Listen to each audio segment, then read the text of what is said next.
मुझे लगता है कि 2014 से 2024 के बीच में लोग अपने आप को ठगे हुए महसूस कर रहे हैं कि लोकप्रियता जो है बहुत बड़ी है हेमंत सोरेन जी की।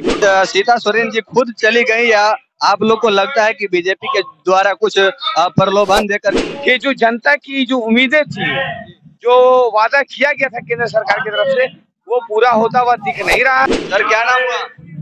अबू तारिक। कहाँ से आए हुए हैं सर? धनबाद। धनबाद से आए हुए हैं। आज जो है कि इस उलगुलान महारैली में आप लोग आए हुए, उलगुलान महारैली का मकसद क्या है?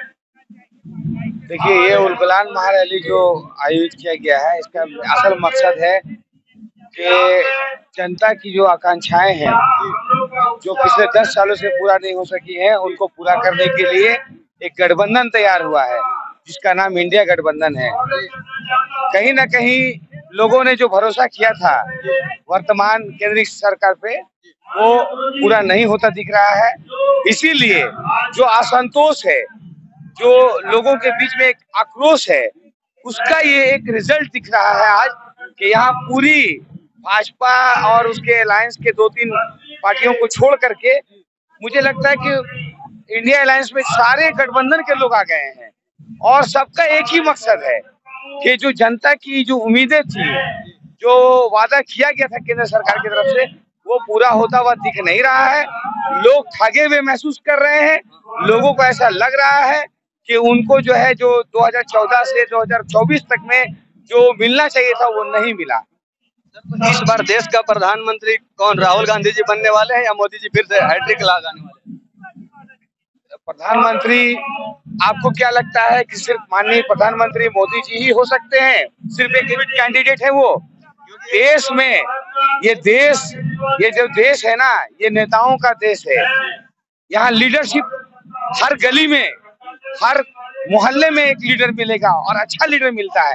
लीडर का मतलब ये नहीं होता है कि वो कोई आदमी, आजकल दूसरे शब्दों में देखा जाता है, लेकिन अब जो लीडरशिप जो आ रहा है, युवाओं का जो लीडरशिप हाथ में जो लिया है युवाओं ने, उससे बहुत देश में बहुत उम्मीदें हैं। आप देख रहे होंगे कि मैक्सिमम स्टेट्स में जो माननीय मुख्यमंत्री हैं वो युवा हैं। तो क्या आपको क्या लगता है कि सिर्फ एक नाम ही काफी है? मुझे लगता है हर एक स्टेट्स में, हर एक पार्टी के अंदर एक ऐसा नेता है जो पूरे देश का एक लीड कर सकता है, एक लीडर बन सकता है। बीजेपी का तो नारा फिर से वही है सर कि अब की बार 400 पार। देखिए, नारा देने से क्या होगा? झारखंड में अब की बार 60 पार। चुनाव में जो एजेंडा रखा गया था वो क्या था? भ्रष्टाचार मुक्त, युवाओं को रोजगार, महंगाई पे कंट्रोल, और इस तरह के बहुत सारे ऐसे मुद्दे थे जो लोगों के दिल को छू गया था। लोगों को लगा कि इस बार हम लोग एक परिवर्तन करके देखते हैं, शायद हम लोगों को कुछ अच्छा हो जाएगा। लेकिन मुझे लगता है कि 2014 से 2024 के बीच में लोग अपने आप को ठगे हुए महसूस कर रहे हैं। बिल्कुल भी वो सेटिस्फाइड नहीं है, असंतोष है लोगों के अंदर। का विषय है कौन आरोप लगाना अलग बात है, अभियुक्त बनाना अलग बात है।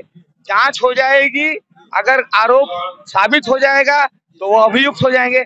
लेकिन किसी को डराने के लिए, किसी के दिल में भय पैदा करने के लिए आप कोई एजेंसी लगा दीजिए, थोड़ी देर के लिए अगर कमजोर होगा तो वो डर जाएगा, उनके तरफ चला जाएगा।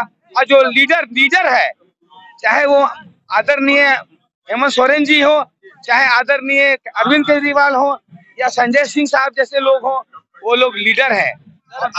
अभी जो है कि पूर्व मुख्यमंत्री हेमंत सोरेन जी के जेल में जाने के बाद उनकी धर्मपत्नी कल्पना सोरेन जी जो है कि राजनीतिक में चली आई और हर जगह सभाएं कर रही है और बहुत ज्यादा स्पीच भी अच्छा दे रही है। देखिए, लोगों से झारखंड के लोगों को क्या मैसेज के अंदर, ये जब 2019 में झारखंड मुक्ति मोर्चा के द्वारा जब सरकार बनाई गई तो लोगों ने देखा कि माननीय मुख्यमंत्री जी ने विपरीत परिस्थितियों में भी झारखंड के जीवन आजीविका दोनों को चलाया। यहाँ के लोगों को हर वो सुविधा दी विपरीत परिस्थितियों में, चाहे वो लॉकडाउन का मामला आया हो, चाहे और भी कोई सरकार गिराने के बाद आया हो, सरकार को डिस्टेबलाइज किया गया हो, लेकिन वो खड़े रहे, झुके नहीं और झारखंड के शासक झारखंड के लोगों को आगे लेके चलते रहे। तो जीवन भी चलता रहा, जीविका भी चलता रहा। उस वजह से आप देखे होंगे कि टॉप 100 में जो बहुत सारे मैगजीन्स में आया कि लोकप्रियता जो है बहुत बड़ी है हेमंत सोरेन जी की। तो ये एक चीज को उनकी धर्मपत्नी ने महसूस किया कि जनता की ये मांग है कि मैडम को आना होगा, तो मैडम ने आकर के क्या गलत किया है।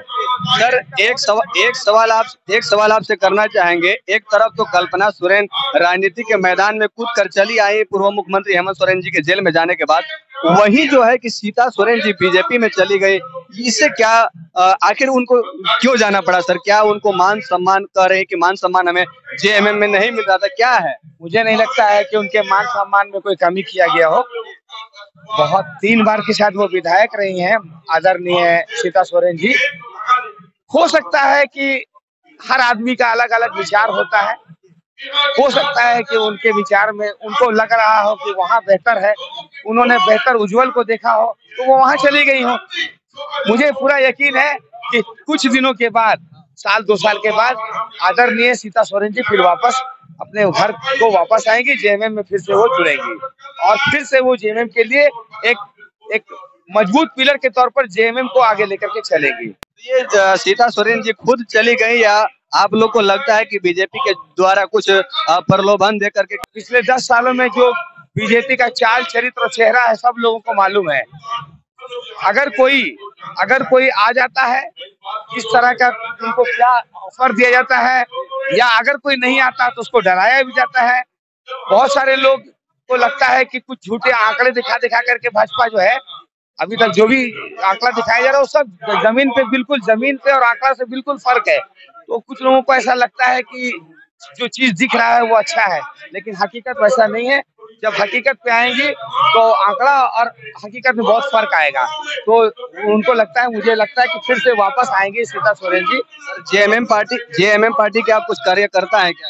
बिल्कुल, क्या है सर? मैं कार्यकर्ता, बहुत अच्छा से बातों को रख रहे हैं। मैं कार्यकर्ता हूँ।